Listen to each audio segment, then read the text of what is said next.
Bien, bonjour à toutes et à tous et merci de me laisser la parole pour vous expliquer un petit peu ma démarche dans le cadre de l'écriture de ce roman Nix Olympica.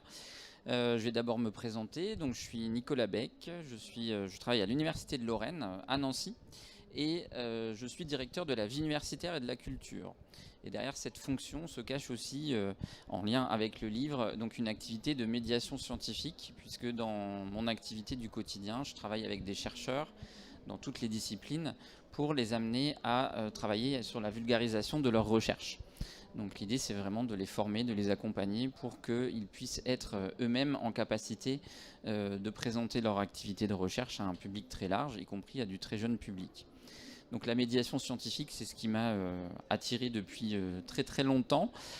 J'ai moi-même fait une formation en géologie, sciences de la Terre et de l'univers pour être exact, et ensuite en communication des sciences, donc pour aller vers cette branche de la médiation scientifique, puisque ça me permettait de rester dans les sciences, au sens le plus large du terme, hein, sciences dures, sciences humaines, tout en allant justement à la rencontre du public et être au contact du public a toujours été quelque chose qui m'intéressait.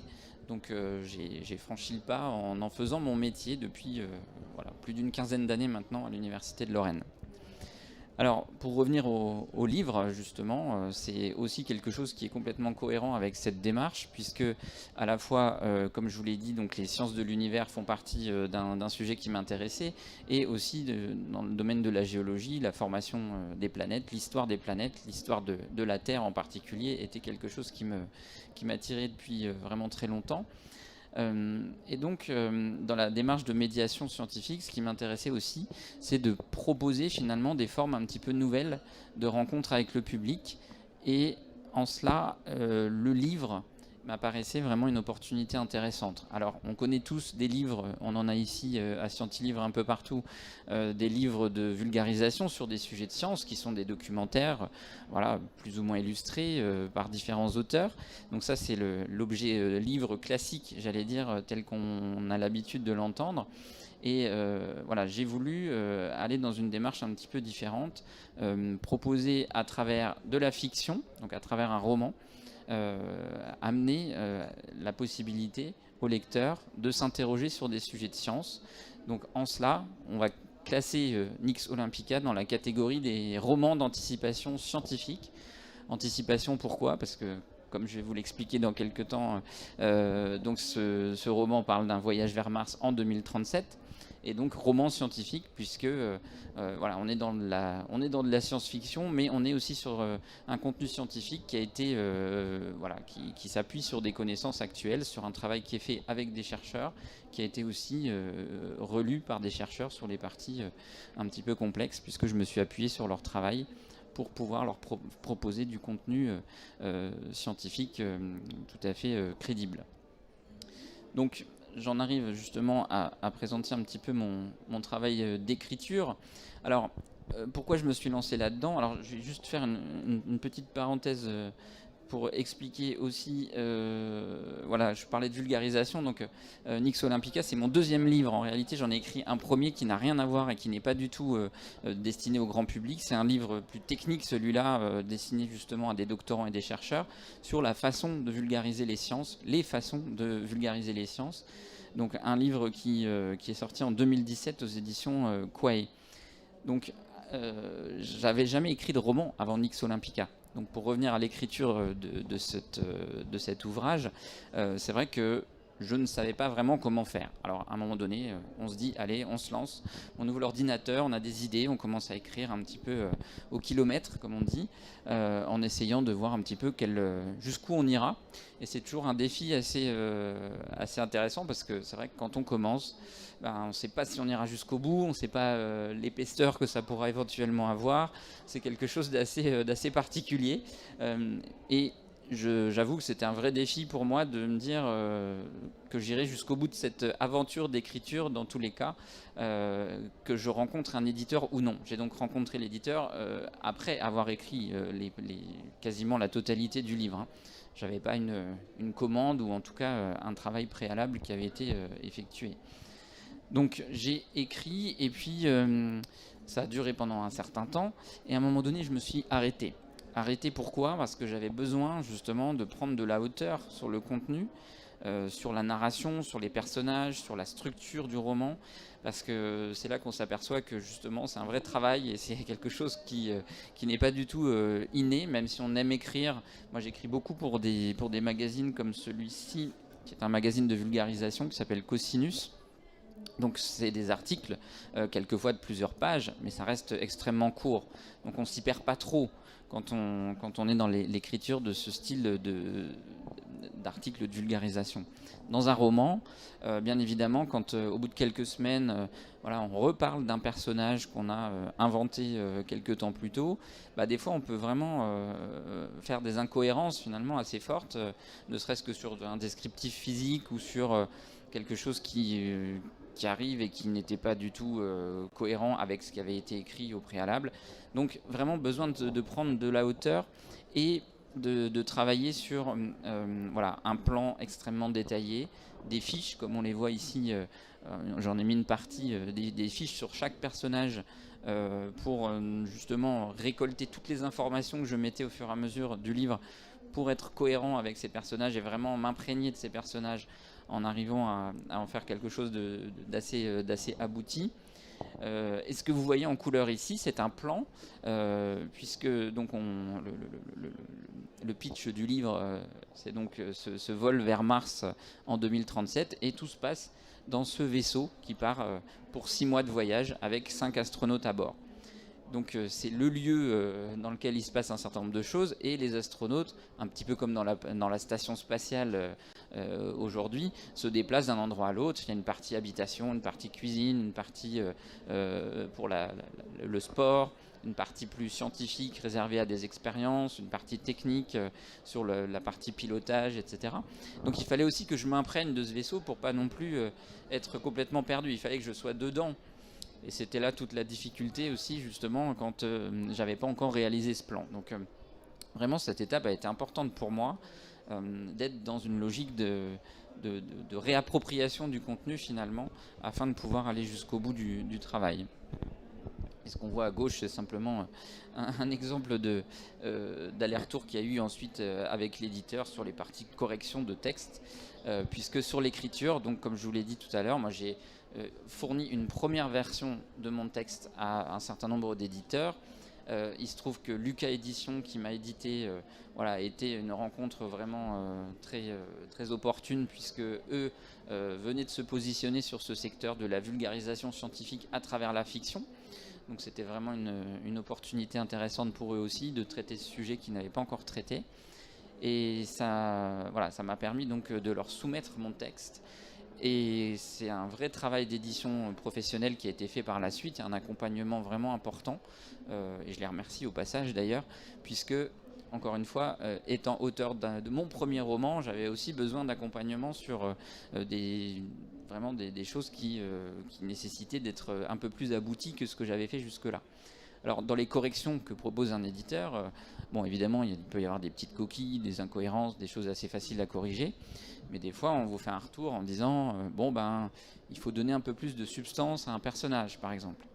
Bon, alors ça, c'est sympa, mais ça veut dire qu'il faut tout reprendre, en fait. Il faut aller rechercher partout où il intervient, essayer de le redynamiser un peu, lui donner un peu de matière supplémentaire, un peu de personnalité, essayer de le rendre un peu plus présent. Donc, c'est pas extrêmement simple, mais en tout cas, c'était des retours très importants, parce que cet œil neuf est indispensable pour arriver à aboutir vraiment à un travail extrêmement précis et beaucoup plus percutant aussi pour le lecteur. Alors, au niveau de l'édition, j'ai vraiment eu de la chance, comme je le disais, de rencontrer cette maison d'édition.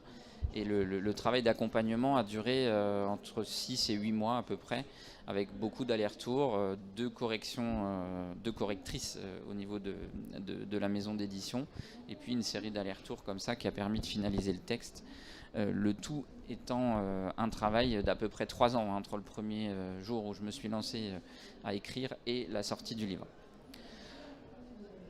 Et donc cette maison d'édition, Lucas Édition, est un éditeur plutôt orienté vers la jeunesse. Alors quand on dit jeunesse, ça va du très jeune lecteur avec des albums jusqu'à la catégorie jeunes adultes. C'est la catégorie dans laquelle rentre ce roman. Alors jeunes adultes, ça veut dire que n'importe quel adulte qui se sent jeune, autrement dit n'importe quel adulte, peut lire ce type d'ouvrage. En fait, c'est accessible à partir de 11-12 ans sans aucune difficulté, malgré l'épaisseur du livre. Il y a aussi une partie illustration justement qu'on a voulu mettre en avant dans le livre. Alors, je reviens un petit peu en arrière sur le pitch. On a donc les 6 mois de voyage vers Mars qui sont le fil conducteur de cette aventure qui est racontée à la première personne, puisque en fait c'est le journal de bord de l'astronaute française qui a pris place à bord de la fusée qui part vers Mars, qui raconte son quotidien. Donc ce journal de bord, elle raconte tel jour, telle heure, elle raconte un petit peu ce qu'elle a vécu, ce qui se passe avec les autres astronautes, puisqu'on peut évidemment imaginer qu'il y a des difficultés et quelques tensions parfois.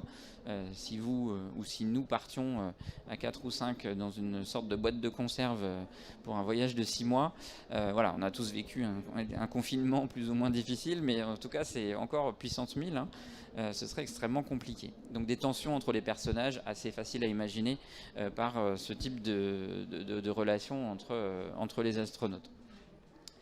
Et donc au niveau de la maquette, avec l'éditeur, on a voulu vraiment faire un travail assez abouti, et ça se prêtait bien ce format journal de bord, puisque j'y ai imaginé que dans ce journal, dans cet objet qui allait être retrouvé un petit peu plus tard, pouvait se glisser des communiqués de presse, des coupures de presse, et aussi ce qui a sur fond noir encadré orange, c'est une intelligence artificielle du vaisseau qui raconte ce qu'elle voit, puisqu'on est en 2037, on a des caméras dans le vaisseau qui sont capables d'interpréter et de raconter un petit peu ce qu'elle voit.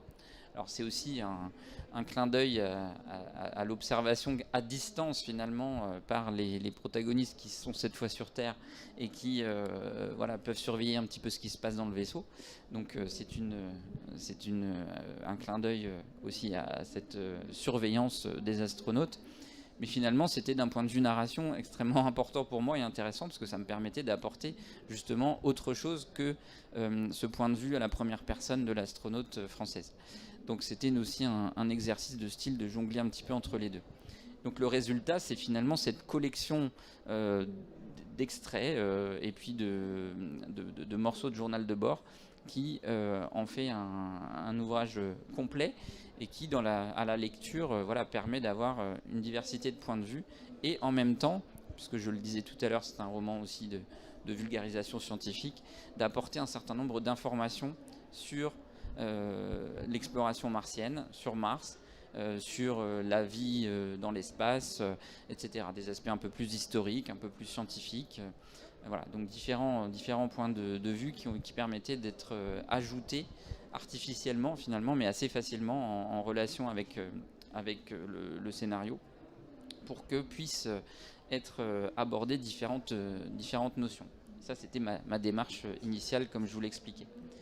Donc un travail graphique qui a été assez poussé, avec une maquettiste qui a fait la partie plutôt gauche que vous voyez sur les différents styles de texte qui sont dans l'ouvrage, et puis un illustrateur qui a fait la partie, une série de dessins qu'on a commandés pour matérialiser un petit peu l'intérieur du vaisseau, les combinaisons spatiales, un rover, etc. Enfin bref, toute une série de choses qui permettaient de donner un peu de matière, d'alléger aussi un peu le texte, de le rendre un peu plus accessible, et puis d'apporter un côté illustration toujours intéressant pour ce type de public.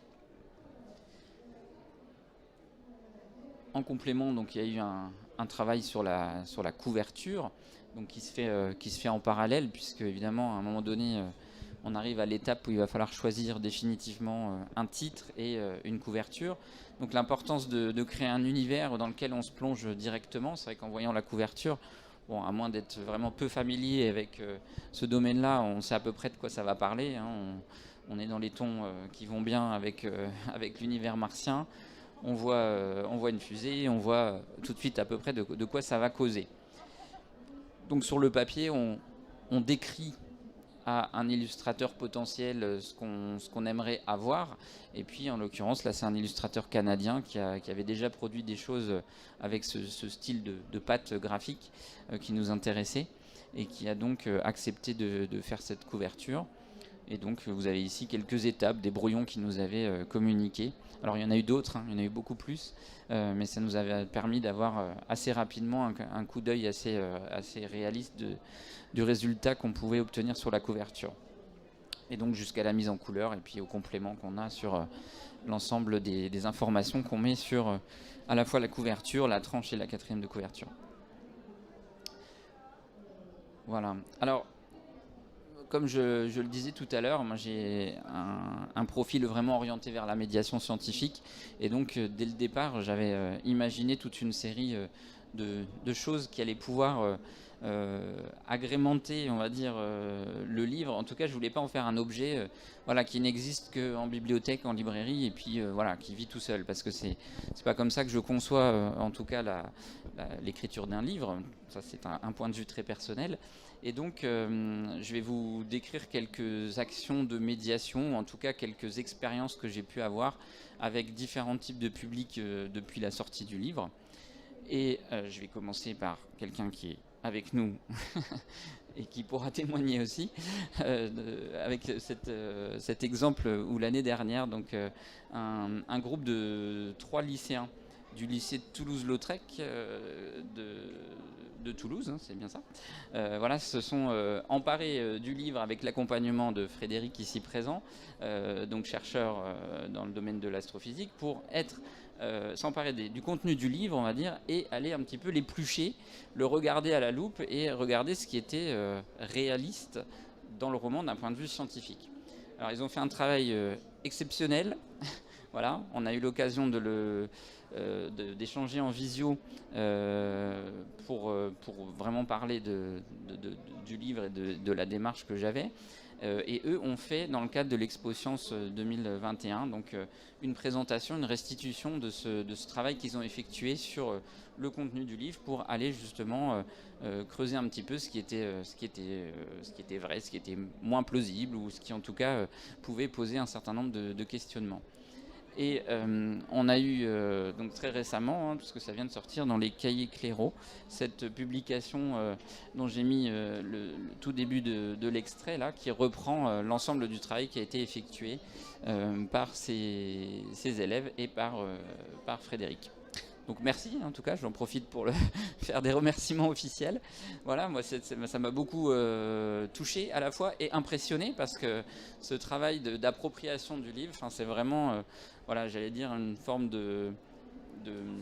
à la fois de reconnaissance, mais c'est aussi quelque chose qui montre bien qu'à travers l'objet livre, on peut faire de la science, on peut faire de la médiation scientifique, on peut être vraiment dans une logique de creuser un petit peu derrière les contenus pour s'interroger, pour être et pas simplement être un lecteur lambda et se dire que c'est de la science-fiction. Il y a autre chose à faire et on peut aller bien plus loin, et c'est ce qu'ils ont fait, donc vraiment bravo à eux. Oui.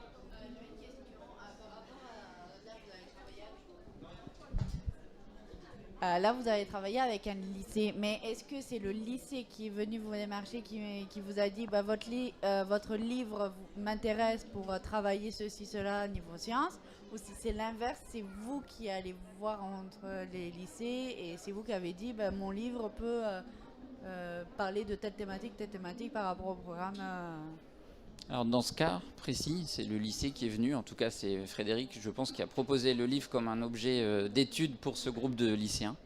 Dans d'autres cas de figure, moi, je suis plutôt intervenu dans des collèges où j'ai proposé de présenter la démarche soit auprès de professeurs de français, soit auprès de professeurs de sciences, et encore mieux, les deux.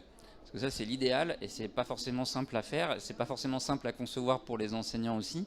C'est d'imaginer qu'une rencontre peut être transdisciplinaire finalement, puisque là, on a autant intérêt à parler d'écriture, de livres, de la chaîne du livre, de la façon dont on écrit, des difficultés que j'ai eues, etc., que du contenu lui-même. Et donc là, on est plutôt sur le côté prof de SVT avec des programmes qui sont en fonction de chaque classe. Donc voilà, il y a eu un peu les deux cas de figure, mais dans cet exemple précis, là, c'est une sollicitation directe de la part des lycéens qui m'avaient contacté pour faire cette intervention auprès d'eux. Et puis ensuite, j'avais assisté à présentation et restitution en vidéo à distance, puisqu'on était dans un cadre, dans un contexte qu'on connaît. Voilà, autre exemple de médiation, donc le pôle des étoiles qui est à Nançay, près de Bourges, qui m'avait sollicité alors pour une conférence, donc ça c'était relativement classique, mais pour un atelier de construction de robots martiens avec des petits. Donc là on est sur un public de 5-8 ans, ouais, entre 5 et 9 ans à peu près. Et l'idée, c'était de travailler avec eux sur ce que pourrait être un robot martien et de leur en faire fabriquer un à partir d'objets du quotidien recyclés. Alors voilà, c'est une séance de quelques heures, donc on n'aboutit pas à un résultat extrêmement précis, mais en tout cas, la démarche, c'était aussi de se questionner au départ sur les contraintes, un robot, qu'est-ce qu'il va devoir faire, comment il fonctionne, comment il se déplace, quelles sont les difficultés qu'il peut rencontrer. Donc à partir des exemples qu'on avait montrés, alors je dis on parce que j'étais intervenu avec un chercheur d'Orléans qui était venu à mes côtés pour l'animation de l'atelier. On avait présenté toute une série de robots existants, de ceux qui avaient été imaginés et qui n'ont pas forcément abouti, ceux qui ont eu des difficultés quand ils sont arrivés sur place, ceux qui fonctionnent très bien. Et donc c'était une démarche extrêmement intéressante. Alors c'est vrai que ce type d'atelier sur une séance, bon, c'est toujours relativement limité. Par contre, je vous montrerai après un autre exemple. Dans ce type d'intervention vers le milieu scolaire, c'est vrai que c'est bien d'être plutôt dans la durée, parce qu'on voit bien que l'appropriation des contenus, elle ne se fait pas en une fois. Le but, c'est pas uniquement d'ailleurs qu'ils s'approprient des contenus, mais c'est aussi de les initier plutôt à une sorte de démarche scientifique qui doit un peu éveiller leur curiosité, les amener à se poser des questions, à être un peu mis en difficulté face à une problématique. Donc ça, c'est vraiment tout le cœur un petit peu du métier du médiateur scientifique, quand on parle de vulgarisation. L'idée, c'est pas simplement d'être dans un modèle descendant en faisant de la transmission de connaissances, mais bien d'aller aussi vers des publics pour être dans une dynamique d'échange. Donc ça, c'est extrêmement intéressant et ça se fait généralement beaucoup plus dans la durée, y compris dans des ateliers comme ça avec un public scolaire. Voilà. Alors je l'ai fait dans des classes aussi d'école primaire, dans le cadre scolaire. Là, au pôle des étoiles, c'était pas le cadre scolaire, c'était un atelier avec les parents au cours de l'été. Dans le cadre scolaire, c'est vrai que à peu près à tous les niveaux, dès le CP, on peut vraiment faire des choses très intéressantes parce que on voit bien qu'ils ont. Enfin, c'est un sujet déjà extrêmement captivant et fascinant pour les enfants, même si ça l'est aussi encore pour les adultes. Et donc ça facilite un petit peu les choses parce que dès qu'on leur parle de Mars, de voyage dans l'espace, de Thomas Pesquet, etc., tout de suite, voilà, c'est des choses qui, pour la plupart, en tout cas, ils en ont entendu parler, ça les interpelle, ça les fait un petit peu rêver. Donc on a un sujet facile, on va dire, avec ce type de thématique. Donc autant capitaliser dessus pour essayer de faire des choses et essayer d'aller un petit peu plus loin. Alors justement, en termes d'outils, voilà, j'en ai présenté qui sont sur le stand de Lucas Édition juste à côté. J'ai fait des choses que j'ai utilisées dans différents cadres, aussi bien sur un marché, sur le stand d'une librairie, que dans le cadre scolaire. Vous avez ici un jeu de loi, un memory ou des quiz sous différents formats. J'en ai fait aussi en version... des versions... qui va tomber, des versions papier relativement classiques, qui sont des traces écrites finalement après une intervention en atelier, permettant aussi aux élèves de se re-questionner, de coller ça dans leur cahier, d'être dans une logique un petit peu de restitution et une trace qui a un intérêt à la fois pédagogique et évidemment pour ne pas uniquement limiter l'intervention à l'atelier. Alors les jeux, moi c'est quelque chose qui m'intéresse aussi de creuser un peu ça. Là je les ai vraiment fait voilà, comme je le sentais, jeu de loi, Memory. Alors Memory c'est assez facile, on a des images fascinantes de Mars et voilà, pour l'avoir testé encore il y a quelques minutes, c'est vrai que c'est quelque chose qui fonctionne bien parce que dès qu'on prend une image dans les mains, voilà, tout de suite, au fait c'est quoi, puis ça amène une discussion. Ça enclenche une discussion, soit avec moi si je suis à côté, soit les gens qui jouent ensemble, les parents et les enfants, je le voyais tout à l'heure, ah ben non, c'est pas de la glace ça, bah si, c'est bizarre, c'est blanc, ça ressemble à de la glace, qu'est-ce que ça peut être, puis hop, tout de suite on enclenche une discussion intéressante. Donc c'est vraiment un support de médiation qui peut faciliter la discussion, et c'est bien l'objet. Et le jeu de loi, c'est à peu près sur la même logique, hein, très classique, mais finalement les grands classiques qui fonctionnent très bien. Ce jeu de loi version, voilà, ma version de jeu de loi. C'est une manière d'aller visiter un petit peu Mars sous une autre forme, avec toute une série de questions derrière. J'en ai fait 2 niveaux, un niveau débutant, un niveau expert. Donc quand on joue, on peut jouer parent-enfant avec des questions plus ou moins faciles. Et on s'aperçoit que c'est pas évident là quand même. On a un certain nombre de questions qui sont, de thématiques qui sont assez complexes dès qu'on est dans les notions de distance par exemple. Si on commence à demander la distance entre Terre et Mars, voilà, bon, c'est une distance qui varie, mais voilà, avec un ordre de grandeur, c'est des choses qui sont assez peu parlantes pour les gens. Et donc c'est toujours un effort supplémentaire à faire dans le domaine de la médiation scientifique, d'avoir quelque chose qui permette de donner des repères, en fait, notamment en termes de distance ou de temps. Quand on parle de géologie, on est souvent dans des échelles de temps et de distance qui sont assez particulières à appréhender, et donc il y a des efforts supplémentaires à faire. Voilà, autre exemple de médiation, donc j'avais fait en complément d'une autre exposition déjà existante, j'avais fait une petite expo dans une bibliothèque sur un campus à Nancy.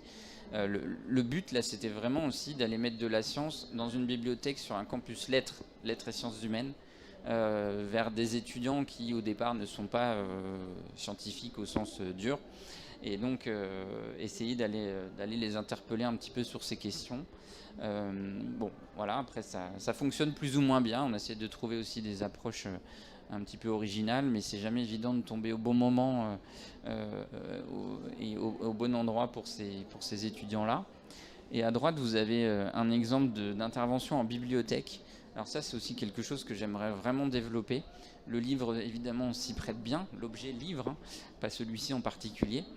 C'est quelque chose sur lequel on travaille aussi avec des collègues pour développer des rencontres en bibliothèque, afin justement de porter un nouveau regard finalement sur ces livres de sciences dont les bibliothécaires ne savent pas trop quoi faire eux-mêmes, hein, finalement. Parce qu'on est sur des inclassables. On n'est pas vraiment sur du documentaire, sachant que le documentaire en bibliothèque, il a aussi du mal à sortir, parce que c'est des choses que les gens ne prennent pas spontanément, et c'est des choses que les bibliothécaires ont du mal à s'approprier. Alors c'est pas pour rien, enfin, souvent on a des profils de bibliothécaires qui ont plutôt, je caricature pas, mais c'est quand même dans la plupart des cas des gens qui ont des formations plutôt en littérature, etc. Donc c'est pas du tout des thèmes avec lesquels ils sont familiers. Donc là on arrive avec des concepts où justement on essaye un peu de casser les frontières. Je parlais tout à l'heure de cet atelier d'écriture, c'est cette photo là justement avec des 4e et des 3e ateliers d'écriture, justement où il y avait prof de français et prof de sciences dans une bibliothèque où on a à la fois travaillé sur le contenu, donc avec une présentation de l'exploration de Mars, etc., comme le sujet de départ, et puis finalement un thème qui était le voyage dans l'espace, tout simplement, dont les enfants avaient à s'emparer pour en faire en groupe une petite activité d'écriture sur la suite de la séance. Donc ça aboutit à des choses vraiment intéressantes. Alors c'était très court, donc on n'arrive pas, on peut toujours améliorer.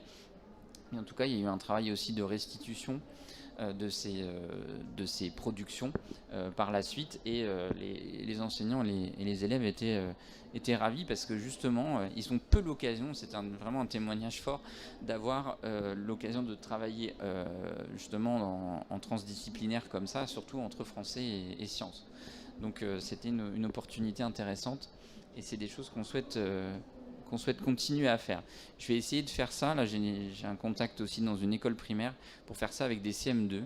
Donc j'aimerais bien faire des sortes de micro-nouvelles après une intervention sur le sujet, sur le livre, etc., pour les accompagner justement dans l'écriture de micro-nouvelles qu'on pourrait ensuite valoriser assez facilement, puisque c'est des choses, des formats courts.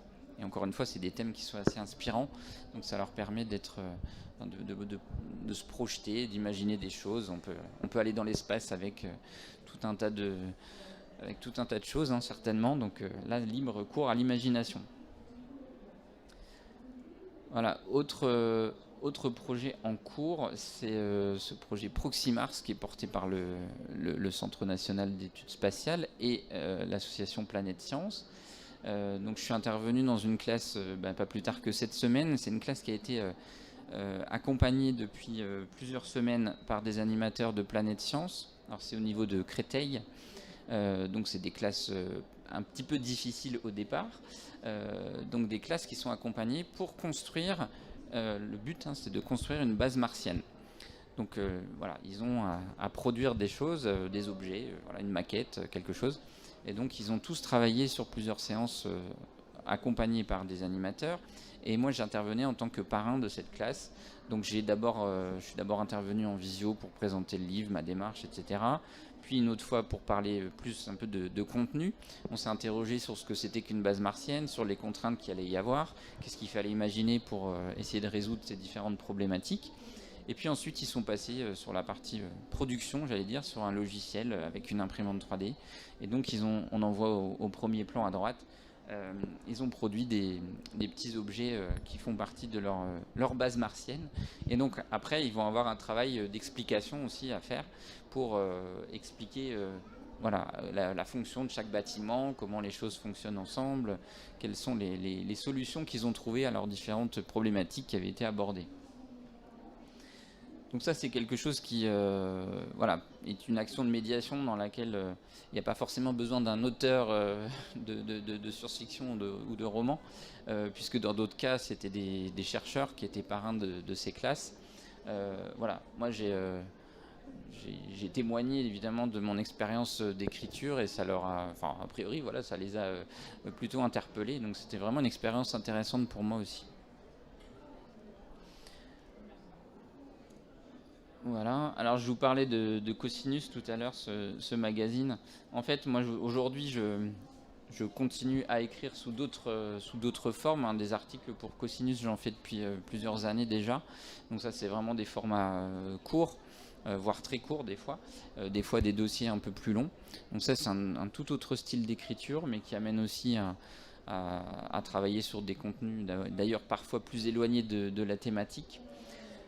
Et à droite, vous avez en avant-première la couverture de ce que sera un livre que j'ai coécrit avec, que je suis en train de finir de coécrire, on va dire, avec deux chercheurs de Nancy, qui, eux, sont évidemment spécialistes de ces questions. Ils sont géologues, hein, ils ont tout à fait travaillé sur le sujet. Moi, je suis intervenu à leur côté. En fait, on s'est partagé le travail d'écriture de manière un petit peu différente. C'était un travail collectif, donc c'est une autre forme d'expérience aussi sur l'écriture d'un livre. Parce qu'au départ, on s'est réparti les textes et puis finalement, on s'est aperçu qu'on n'écrivait pas du tout de la même manière. Donc il y avait besoin d'homogénéiser, de revoir un petit peu comment on allait articuler tout ça. Et surtout, un travail assez poussé sur du documentaire scientifique. Cette fois-ci, on est vraiment c'est chez EDP Science, c'est un bouquin de vulgarisation, j'allais dire, assez classique. Il y a un gros travail sur l'illustration et cette fois, c'est pas simplement du dessin qui vient, voilà, qui laisse libre cours à l'imaginaire d'un artiste illustrateur. C'est bien du dessin scientifique derrière. Ça peut être des schémas, ça peut être un certain nombre d'autres styles de figures. Et donc, on a voulu aussi casser un petit peu ce côté inaccessible en proposant ce petit personnage. Alors, vous l'avez peut-être reconnu si vous êtes spécialiste. On l'espère en tout cas, le futur robot que pourrait envoyer l'Europe sur Mars, Rosalind Franklin. Voilà, mission reportée pour des raisons de guerre et de collaboration avec la Russie sur cette mission. Donc pour l'instant, on ne sait pas quand est-ce que ça partira. Mais ce petit personnage, donc on l'a pris comme fil conducteur et on le retrouve tout au long du livre pour nous expliquer aussi un certain nombre de notions autour de questions de géologie martienne, d'exploration, de ce que pourraient être les vols habités vers Mars, de ce que pourrait être l'exploration de demain. Voilà, donc un projet complètement différent qui est dans les tuyaux et qui est en cours de finalisation. Et puis je ne l'ai pas mis là, mais j'ai aussi un autre projet justement toujours sur la même thématique, puisque j'ai choisi de varier les formes, mais de rester sur le même sujet. Là, c'est plutôt un projet d'album jeunesse, mais vraiment plutôt 6-8 ans, sur lequel j'aimerais travailler sur le même sujet. Il y a voilà, pour l'instant, il y a l'idée, il y a des premiers textes, mais il reste à trouver un illustrateur ou une illustratrice. Donc, ce qui amènerait finalement à toucher un tout autre public et à être aussi plus en cohérence avec les objets de médiation que je présentais avant, comme le jeu de loi ou comme le Memory par exemple, qui, on le voit sur le stand juste à côté, touche un très jeune public. Et finalement, après, j'arrive ici avec un roman plutôt ado-adulte. Donc voilà, c'est aussi une manière de compléter le panorama où après, sur Mars, il y aura, si tout va bien, ce livre-là, celui-ci et un album jeunesse. Donc on a de quoi couvrir à peu près tous les publics et pouvoir toucher un peu toutes les tranches d'âge. Donc voilà pour les projets en cours. Et j'en ai terminé, moi, sur ma présentation. Et je suis... si vous avez des questions sur le contenu, sur la médiation.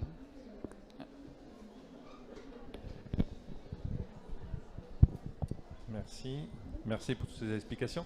Alors, est-ce que dans la phase rédaction, même si on est sur un roman, vous avez jugé utile de vous attacher les services de ceux qui font aujourd'hui l'activité de l'espace, l'Agence spatiale européenne, le CNES, je crois que vous portez ostensiblement le logo de la NASA, dans la capitale européenne de l'espace, je ne sais pas comment on doit l'interpréter ici à Toulouse. Bon voilà, déjà, est-ce que ce travail collaboratif, vous l'avez jugé utile pour essayer de coller au plus près des travaux de recherche actuellement en cours, ou est-ce que vous l'avez jugé inutile? Vous parlez de médiation, bon, après on parle sans doute aussi de culture scientifique et technique, mais je pense que c'est la même chose. Bon, à Toulouse, on a la chance d'avoir la Cité de l'Espace, j'y vais très régulièrement avec mes enfants. C'est vrai que ça attire l'attention. L'aventure de Thomas Pesquet a suscité une explosion de la fréquentation à Toulouse de la Cité, avec des activités très pédagogiques, un peu à l'image de ce que vous faites, mais notre registre, par exemple, la semaine dernière, une nouvelle activité a été mise en place qui est justement de nous faire toucher du doigt quels sont tous les tests psychotechniques qui permettent d'assurer la sélection des milliers de candidats pour être astronaute. Ça renvoie à ce que vous disiez tout à l'heure, travailler en confinement, etc. Oui. Et on a vu que dans les tests, au-delà de l'intelligence scientifique, etc., indispensable, il y a aussi des qualités humaines à avoir, notamment pour vivre en situation de stress, travail collaboratif, etc. Donc ça, c'était. Donc ma question aussi, bien sûr, c'est que est-ce que voilà, ce type d'intervention-là pourrait être imaginable à la Cité de l'Espace aussi, peut-être. Ça participe de la culture scientifique et technique. Donc mes deux questions, c'est ça. Voilà, un travail collaboratif ou pas avec le CNES, l'ESA ou les industriels, comme Airbus, pour essayer de faire en sorte que vos travaux collent avec ce qui est dans les tuyaux des industriels. Et enfin, voilà, la Cité de l'Espace, est-ce que vous avez des liens avec eux ou pas pour éventuellement valoriser votre ouvrage, ce que vous faites à travers cet outil magnifique qu'est la Cité de l'Espace en matière de culture scientifique et technique? Alors, sur la partie écriture, ma démarche a été la suivante. Moi, j'ai lu beaucoup de documents qui permettaient vraiment de me plonger dans les connaissances actuelles qu'il y avait sur les différentes thématiques que je souhaitais aborder. J'ai rencontré certains chercheurs, alors pas d'industriels, mais des chercheurs plutôt soit dans des universités, soit du côté du CNES, en effet, pour les interroger sur un certain nombre de notions sur lesquelles je maîtrisais absolument pas le sujet. Et pour aller un cran plus loin, je leur ai fait aussi relire un certain nombre de choses, parce que une fois qu'on a écrit, des fois on croit avoir compris, et puis voilà, on est dans une démarche où voilà. Alors même si c'est de la science-fiction, voilà, sur la partie scientifique et sur la partie connaissance apportée sur l'exploration martienne, je voulais pas raconter de grosses bêtises. Donc l'intérêt, c'était justement de se rapprocher de cette communauté pour en effet avoir une sorte de validation, on va dire. Mais malgré tout, dans le livre, tout ce qui concerne le futur, par définition, c'est de la science-fiction. Et c'est là que j'ai pu prendre des libertés en tant qu'auteur, où on peut imaginer des choses complètement folkloriques qui finalement, voilà, on ne pourra pas me reprocher d'avoir inventé un lecteur de rêve parce que voilà, j'avais envie d'inventer un lecteur de rêve. Ça n'a rien à voir avec le spatial, mais en l'occurrence aujourd'hui on ne sait pas faire ça et on a des collègues en euro qui sont un peu plus loin là-bas. Je pense qu'ils seraient un petit peu étonnés d'imaginer que ça puisse voilà, exister dans le futur. Mais donc c'est là qu'on fait voilà, que j'ai été médiateur pour tout ce qui concerne l'avant 2020, on va dire, et puis tout ce qui concerne le futur, bah là c'est de la science-fiction. Donc voilà, il y a eu quand même un regard de chercheur pour répondre à votre question sur la partie contenu scientifique. Voilà. La Cité de l'Espace, très beau lieu, en effet. Voilà, on est dans cette magnifique ville qui a la chance de posséder cette Cité de l'Espace. Alors, moi, j'y suis déjà allé 2 fois, exactement, mais en tant que touriste, simplement. Et voilà, je pense qu'il y a des choses à faire. En tout cas, c'est vrai que je donnais l'exemple tout à l'heure du pôle des étoiles, alors qui n'est pas du tout dans les mêmes dimensions, mais bon, qui est aussi un centre de culture scientifique dédié à cette thématique qui est l'astronomie. Voilà, moi je tends la main, j'ouvre la porte, enfin je suis tout à fait ouvert à des collaborations éventuelles, voilà, pour ce genre d'intervention, ou en tout cas, voilà, sachant qu'ils font déjà un travail de médiation énorme évidemment sur la partie spatiale. Après, l'idée c'est plutôt peut-être d'apporter justement la touche écriture, être dans quelque chose, voilà, le lien avec la fiction, ça peut être aussi un axe intéressant à creuser. Voilà, on s'est rapproché aussi avec l'éditeur qui est du côté de Lille. Je suis en train de chercher le nom de l'Eurospace Center qui est en Belgique, qui est aussi un centre de grand public dédié au spatial. Enfin voilà, des choses à faire, il y en a. Je suis allé au Futuroscope aussi, alors ça c'est très curieux, mais avec leur attraction qui s'appelle Objectif Mars, je ne veux pas faire de la pub, mais qui les a plongés dans cet univers-là depuis 2 ans maintenant. En fait, ils ont été intéressés par le bouquin quand on l'a proposé, et c'est un des endroits où j'en ai vendu le plus, très curieusement. Comme quoi, c'est du vrai grand public qui vient pas du tout pour la science, qui finalement, des fois, s'empare du bouquin et se l'approprie. Donc ça, c'était assez curieux, mais c'était intéressant. Voilà. Merci à vous et puis bonne continuation. Rendez-vous sur le stand si vous le souhaitez pour découvrir le livre.